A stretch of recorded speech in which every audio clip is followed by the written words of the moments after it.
I'm Bill Billiken, and I'm proud to say we have a fantastic show for you viewers tonight, and we thank you very, very much for tuning in. To get started, we'd be happy to start you off with our famous segment of World Wacky News.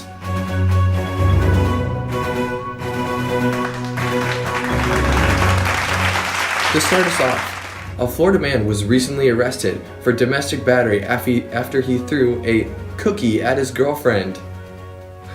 Next, if you are a cow and looking for a date, there is an app for you. Tudder has hit the app markets, and it is ready to bring the beef in your next cow relationship.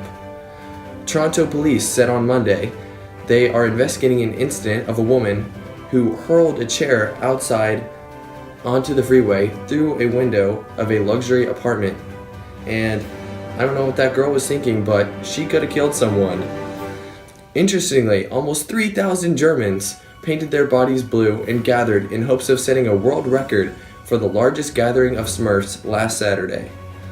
And that'll do it, folks. Now let's take a quick look at the weather from Tina. Hello, thank you, Bill. I'm Tina Thompson, and I am your chief meteorologist. We'd like to start you off with a very clear and distinct weather report. We have clear blue skies with a high today of 115 degrees, and in the next hour or so it'll probably drop down to roughly 25, but classic Texas weather. We have a chance of a Category 5 hurricane later, but we'll have to see whether or not it blows over. But right now it's a terrible day, so please go outside. Thank you, I'm Tina Thompson. Back to you, Bill. Thank you so much, Tina. We'll be sure to keep an eye on that fantastic weather. Now, ladies and gentlemen, we are very excited to introduce you and to welcome basketball phenom Mark Bugos.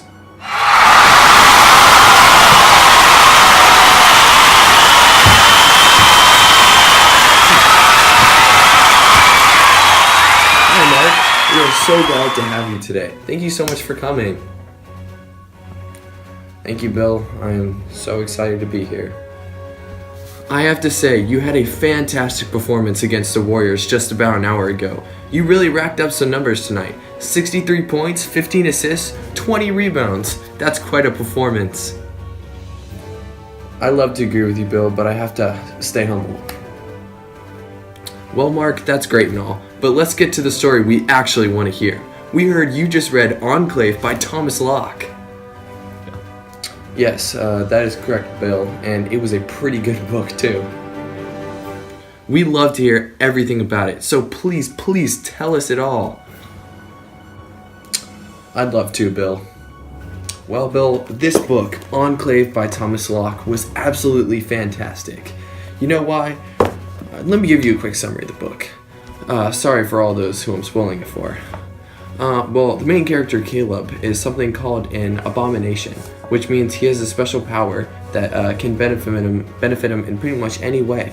And he is hunted by the government because his powers are threatening to this unlimited form of government that plagues this dystopian America. He soon teams up with a guy named Kevin, who was a former sheriff's deputy, and he was sentenced to death pretty much by the government because he was running a illegal refugee program. But soon they work together to fight their oppressors, Caleb's oppressors, and they reconnect Caleb with his wife, Maddie, who he was separated with. And pretty much they gain acceptance and safety for all the abominations in their community. And it's really fantastic, and I highly recommend it to everybody. And you know, Bill, this book was really loved by everybody. Maddie from Goodreads.com says that she thought this story was interesting and everyone could love it, which totally makes so much sense because it's a fantastic book.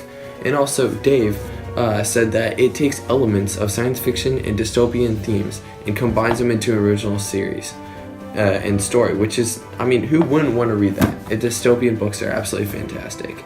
And, I mean, if you read this book, I can guarantee you it will change you. It will make you a better person. I mean, if anything can cause you to read this book, I hope it's me. And the effect of that will be you will be so much happier and you will be absolutely satisfied with a fantastic story. And I just think this book is really, really great.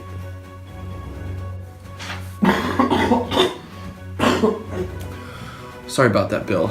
I heard you asked a little more to go in depth about this book, so I think I have my notes with me.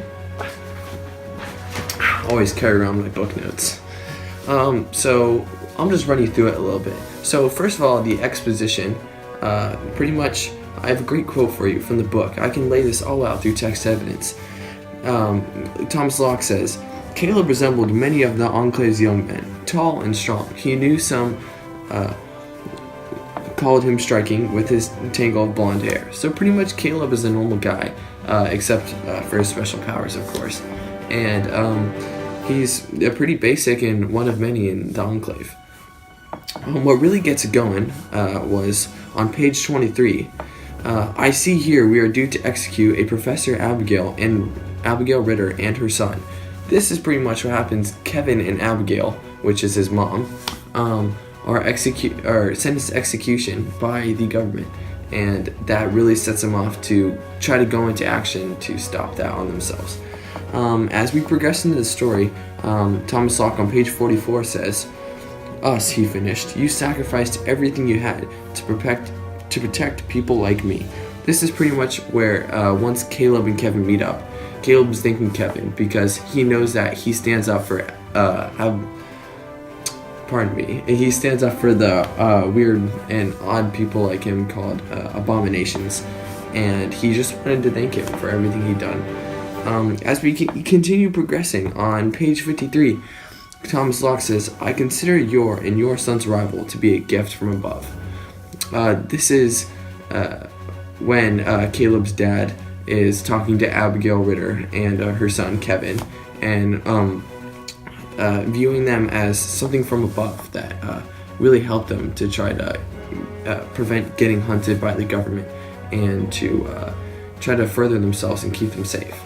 We'll keep on progressing, Bill, because I know you find this very interesting. As we continue even more on page 125, a frightened young woman peered up at him. "Please tell me you remember who I am." This is a part in the book which is really crucial. Pretty much what happens is Kevin is meeting up. He meets up with someone a refugee that he helped come into the Enclave, and they cross paths, and it's just a huge moment because they'll soon end up working together, join the team to help Caleb and his people, and it's just a really powerful moment because they helped each other so much and they had a really strong relationship. Now we get to the climax. Thomas Locke on page 190 says, "The first raindrop tapped upon the truck's roof. He had 100 more questions, 1,000, but all he said was, 'We better start getting ready.'" Right now, in pretty much this part, Kevin and Caleb are sneaking into a government compound through trucks, which they hit on, and it's just really strong. You really feel the tone that Thomas Locke is giving off, and you really feel it inside your heart. And from that point, you really know that they're going to be successful. They're going to be able to take down their oppressors.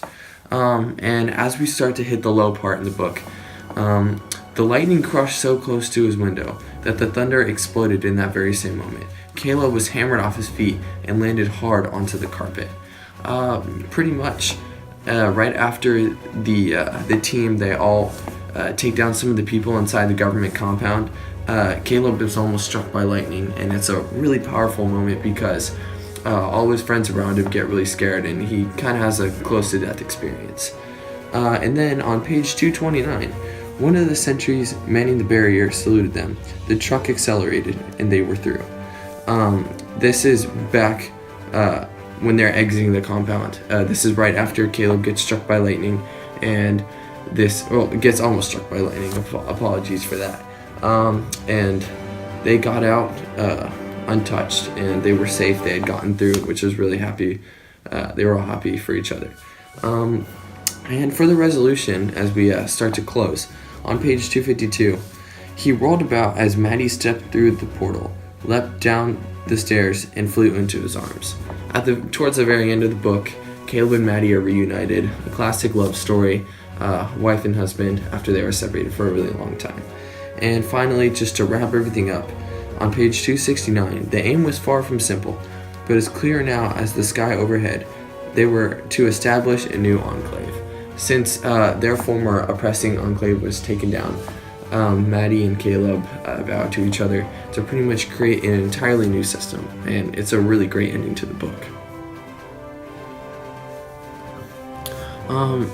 Bill, another thing I really noticed was Thomas Locke used really good conventions throughout this whole book, which is why I think he's probably the greatest author.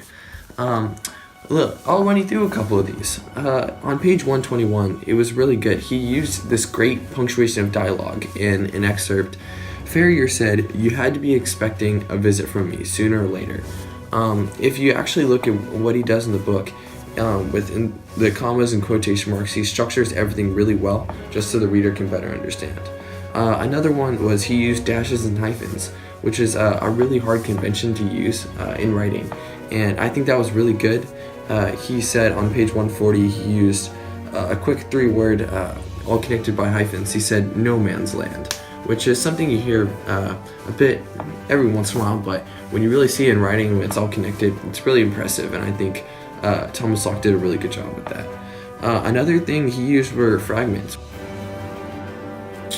On page 140, he used a quick 2-word fragment. It's confused, frantic, which is a great way to describe the soldiers in that situation, and pretty much it's really good because it keeps the reader on their toes, and different sentence structures can really grab the attention of the reader. Another one was he used great logical order throughout the entire book. An example of that was on page 71. They doubled up the horses tied to the wagon gates, harnessed the others, then pulled down the trail a ways. So pretty much why I think this is really impressive, because it's really important that the reader can understand what's going on and in what order that the book is progressing. So in just little sentences like this, I think Thomas Locke does a really good job, because he makes sure that the reader can understand what's going on and which comes first, which comes last, which is really important in the progressing of the plot. And lastly, which was something I don't see that often, he used italics for emphasis, which once again keeps the reader on their toes. He said on page 10, "That shocked him utterly. Your call?" So it really put a punch on that word, on the word "your," and I think that was really good and really impressive. And that's all those conventions is probably why I think he's the greatest author. And Bill, what I thought was even more impressive was Thomas Locke's figurative language. He used symbolism, a metaphor, imagery, a foreshadow, and personification, which are all great forms of figurative language. Let me run you through a couple of these. For personification, weeds and young saplings ate into the highway's edges. On page 53, this is really good because everyone knows personification. You give objects that don't have human-like qualities, and you give them those human-like qualities. And obviously, everybody knows young saplings and weeds can't eat. So I thought that was really creative. Another thing he said was he used foreshadow on page 50. "Maddie woke me from my sleep with a scream, something I've never heard before, and I hope I never do again." Pretty much here, Caleb and Maddie have kind of an intellectual connection, even though they're across the enclave, which is really cool and one of Caleb's special powers. And this is a foreshadow because this scream let him in the future know that his wife Maddie was in pain, and leads him on a strong mission to go and save her. Another thing, imagery on page 33. The man's dark beard almost hid the glimmer of his teeth. In this part, Caleb is meeting up in the woods with a couple of bandits that steal from people in the enclave. And this is really good because this imagery helps describe what the man looks like, and it's really important for the reader to picture that. Fourth, we have a metaphor. The words were a hurricane rush in his brain on page 24, which pretty much it's really good that Thomas Locke uses this because the metaphor just really helps describe how Caleb is feeling, and that really just helps the reader once again picture everything, which is really important. And lastly, Thomas Locke uses some great symbolism. On page 23 he says, "Kevin could count the dust motes in the air." This is symbolizing how quiet and steady and still this scene was, this part in the book, and it really punches into the reader, and it really helps emphasize everything that's going on and how tense the moment is. But yeah, I mean, that's pretty much it. That's all I have to say. I highly recommend you go read it. Well, folks, it looks like that's all we have time for tonight. But have a fantastic night, and thank you so much for tuning in to Bill Billiken's Fantastic Bustling News.